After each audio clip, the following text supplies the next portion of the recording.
The movie opens in a small town called Gatlin, where a guy named Ethan wakes up from a recurring dream. He is left confused because he always sees the same girl in his dreams, but has never encountered her in real life. Unable to sleep, Ethan goes for a jog in the middle of the night and narrates how he enjoys reading banned books, resents his small-town existence, and dreams of leaving for college. We also learn that Ethan's mom passed away a while ago. He and his dad still haven't gotten over her loss, and they miss her every day. Shortly after, Ethan hears someone calling his name and rushes to a place called Greenbrier, which was once a battlefield during the American Civil War. He doesn't see anyone, but he discovers a vintage locket there, which he decides to keep for himself. The next morning, Ethan is making breakfast when a woman named Amma arrives. It turns out she is a family friend who has been taking care of the house ever since Ethan's mom passed away. Ethan excitedly tells her that today is the first day of his junior year and how he plans to leave for college far away from the town. Next, Ethan goes to pick up his friend Link, and the two drive to school together. Link then tells him about a new girl in class who comes from a mysterious family in town called Ravenwood. It turns out she is the niece of a man named Macon, who is notorious for never leaving his house.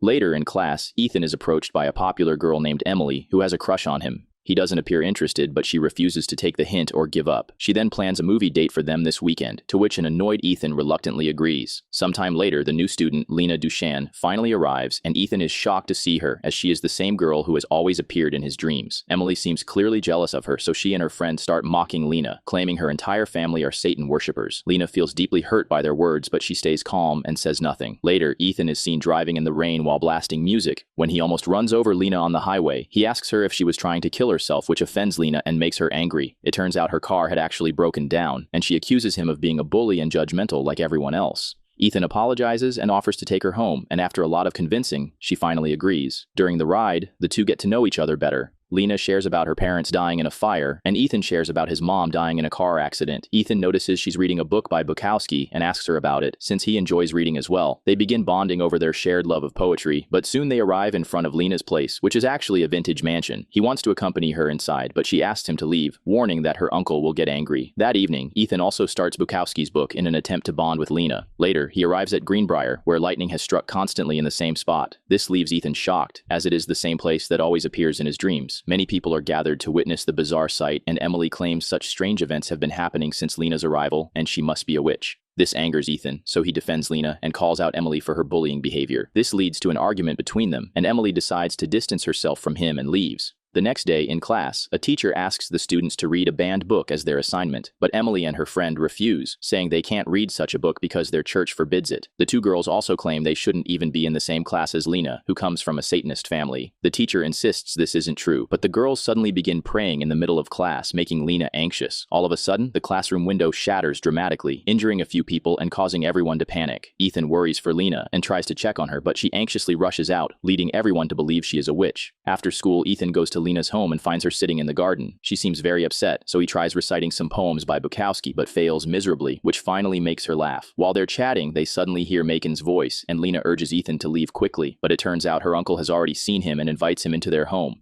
Once inside, Macon and Ethan then introduce themselves to each other, and the teenager is surprised to learn that Macon recognizes his mom as a great writer. When the uncle asks about his future plans, Ethan reveals that he hopes to become a writer like his mom or attend college. But suddenly, Macon begins controlling him, and Ethan says that he will never leave the town, marry Emily, but cheat on her with her best friend. He then claims he will become an alcoholic and eventually end his own life after a miserable existence. Upon seeing this, a worried Lena asks her uncle to stop, which Macon finally does, and Ethan comes back to his senses. But he feels very unsettled by the whole situation and immediately leaves the house. Afterwards, Lena calls out to Macon about his actions, but he warns that she shouldn't make any friends again. Lena argues that she can still make friends until her 16th birthday, but Macon insists it's for her own safety. Moments later, Ethan, who had left, suddenly turns around and returns to the house. He meets Lena and says he forgot to give her a gift. He finally confesses that he has been seeing her in his dreams every night and then gives her the locket he found. There's a date engraved on the locket, and Lena is shocked because it's her birth date. However, as soon as they both touch the locket, something happens, and they begin seeing a strange vision. All of a sudden, Ethan wakes up in his bed with the locket, stunned by what just happened. He sees Amma and asks how he got there, but she tells him that when she arrived, he was already asleep. She then asks him to return the locket to Greenbrier, which leaves Ethan shocked, as he never told her where he found it. The confused guy rushes back to Lena's house, where he experiences another strange sensation. He repeatedly appears in the same place again and again, and also notices another version of himself. All of a sudden, a black cloud descends and attacks him, but Lena arrives just in time to save him. Sometime later, Ethan wakes up in Lena's room and asks what happened. She explains that her uncle had placed a protective spell in the house to watch over her in his absence. She then finally admits that she comes from a family of casters who possess various magical powers and spells. Lena curses herself for being born this way and wishes to be normal, but Ethan comforts her, telling her that she is a miracle. Next, Lena confesses to Ethan that she has also seen him repeatedly in her dreams, but was too scared to admit it. He then asks her about the locket, but it turns out she has no idea either. The two confess their feelings for each other and begin to make out, but they are interrupted when they suddenly hear Macon's voice. Lena quickly urges Ethan to escape through the window, and the two also plan to go on a date in a few days. The scene then cuts to Amma, who has arrived at a sacred place of her ancestors to pray, and Macon is also there. The two are worried about the growing closeness between Ethan and Lena and decide that they should separate them before things escalate. We then learn that Amma is a seer, and she scolds Macon for bringing Lena to this place, but the man insists it was the only way to protect Lena from her evil mother, Seraphine, who has allied herself with darkness. In the next scene, we see Ethan and Lena on a date, where he urges her to run away from the town together, but she refuses, saying that when she turns 16, she will discover her true nature and will become either dark or light. When Ethan asks what kind of caster Macon is, she replies that he is a dark one, but is trying to move toward the light. But the sad truth is that female casters have no choice but to do this, and she fears she will be a dark caster. However, Ethan reassures her, telling her it won't happen because she is a good person. The scene then cuts to a town hall, where Link's mother, Mrs. Lincoln, has called a meeting and is accusing Lena of being a witch. According to her research, wherever Lena has gone, she has caused strange occurrences, sometimes even death. She decides that it's best to expel her from the school, but just then, Macon appears and defends his niece. He says that the disturbances were merely cases of bad weather and Lena has nothing to do with them. He demands that she be allowed to stay in school, especially since the Ravenwood family founded the town and owns most of the land here. After saying this, Macon begins to leave, but suddenly, everything turns dark, and we learn that Mrs. Lincoln is being possessed by Seraphine. She tells her brother that Lena is cursed and that a caster cannot love a mortal. She's excited by the thought that Lena will become a dark caster and the most powerful of them all, but Macon stands firm, insisting that Lena will never succumb to evil like her mother.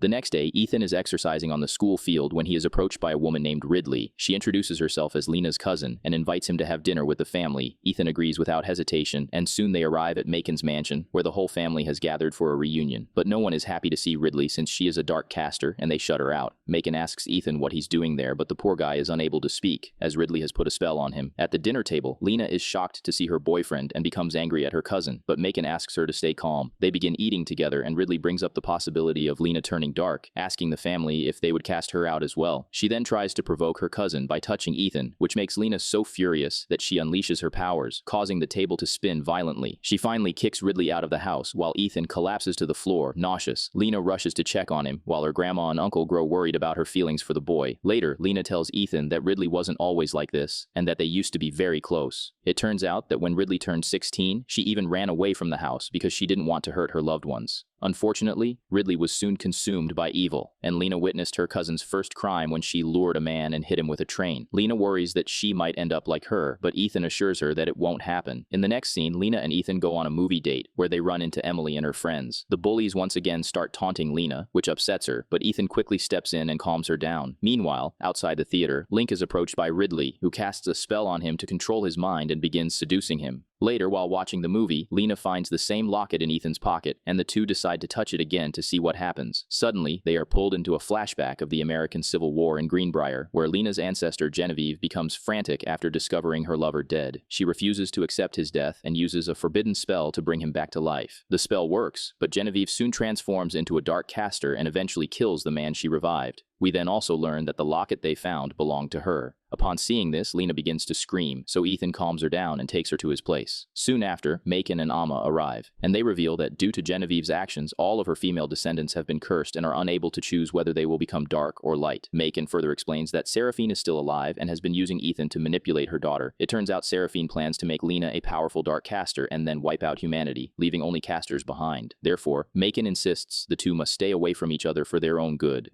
Ethan doesn't agree with this, but Lena realizes her uncle is right and walks away in heartbreak. 2 weeks pass like this, and we see that Ethan has grown desperate from not being able to see Lena. One evening, he is approached by Mrs. Lincoln, who is actually Seraphine in disguise. She tries to enter his house, but it turns out Lena has placed a spell to protect Ethan from dark casters. An enraged Seraphine tries to attack him, but Ethan manages to escape from her and rushes to Lena's home. There, he is once again prevented from seeing her, as her family casts powerful spells to keep him away. But Ethan bravely endures them all, and finally reaches Lena. He declares declares his love for her and promises that they will fight together to find a solution and put an end to the curse. Upon hearing this, Lena agrees, and together they go to find Amma and ask for help. Amma then takes the couple to a hidden library where they find the Book of Moons, the most powerful of all caster books. Lena studies it for weeks, searching for a solution, but soon learns that to break the curse, someone she loves must die. This revelation shatters her heart, yet she decides she will never let Ethan be harmed. She meets him for one last date, where they act like a normal couple and share precious moments, but in the end, Lena erases his memories of her, ensuring that he can live a happy life without her. The next day, Ethan wakes up as usual and begins his day when Amma asks if Lena will be joining them for Christmas. But Ethan has no memory of her and asks Amma why she would invite her, as he has never even spoken to her. This confuses Amma at first, but she soon realizes what has happened and feels deeply sad. Elsewhere, Ridley is seen seducing Link and teaches him a spell to create bullets for the upcoming reenactment of the Civil War. The scene then cuts to Lena's birthday, where her whole family has gathered for the big day, and Seraphine also appears there, disguised as Mrs. Lincoln. Not far away, Ethan and Link are practicing for the Civil War reenactment, which is happening on the same day. During practice, Link accidentally shoots his friend with a real bullet, which causes chaos. Lena soon senses that something terrible has happened and immediately rushes to find Ethan. She is horrified to see him on the verge of death and breaks down, just as Ridley and Seraphine arrive. They claim that all mortals do is betray each other and urge Lena to embrace her dark powers and destroy the humans. Upon seeing her lover dead, Lena's anger becomes uncontrollable and she unleashes a massive tornado that proceeds to destroy the area. But then, Ethan shockingly transforms into Macon, revealing that he had disguised himself as the sacrifice. He tells his niece that she will now be free from the curse as someone she loves is going to die. Lena is devastated and Macon urges her to not listen to her mom and claim herself. After Macon dies, a furious Lena causes the moon to disappear so it cannot claim her for the dark. She lets Ridley flee, but is furious at her mother, who betrayed her and hurt her feelings. Using her powers, she pulls Seraphine from Mrs. Lincoln's body and seals away her spirit using a binding spell. The scene then cuts to 6 months later, as Ethan prepares to leave town, as he is enrolled at a university in New York. He stops by the town library to say goodbye to Amma and comes across Lena, who is a half-light, half-dark caster. Ethan tells her they never got a chance to talk, but he always admired her poem and creative writing. He then asks about the Bukowski book she is reading. She hands it to him as a parting gift. In the final scene, Ethan is leaving the town when he passes the town's exit sign, which Lena had once burned. The sight suddenly floods him with memories of her, and he finally remembers everything. As the movie ends, he jumps out of the car and calls for Lena, and she hears him from the library. Don't forget to subscribe, like, and comment, and watch this one next.